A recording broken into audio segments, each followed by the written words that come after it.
Sa mga magpapa-schedule pa dyan, magjo-duty ulit ako sa October 29. So, aray mo.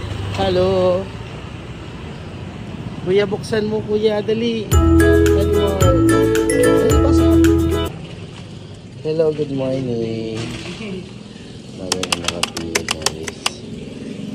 Let's go. Start na ako. Hi, may baby na. Monday na naman, parang anesthesia, nakakamanhid sa stress. Aray mo. Aray ko. So, quick update lang tayo mga katuts. Nandito pa rin tayo sa summer vacation mode sana. Pero nasa work mode ang ating katuts. Kasi may mga pasyente na nagpa-schedule sa atin.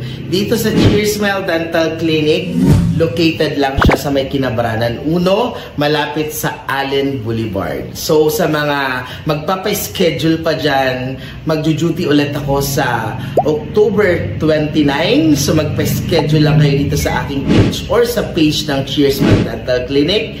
And kanina, ang dami kong pasyente.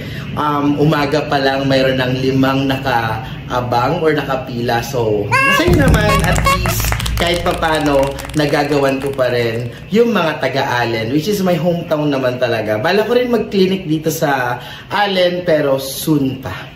Gusto ko muna maging stable at maging maayos yung sa Manila area ko. So, hindi rin biro ang 2 clinic na minamanage sa Manila. Pero yun lang mga katuts, update ko ulit kayo sa mga activities ko pa dito sa summer. And don't forget to smile!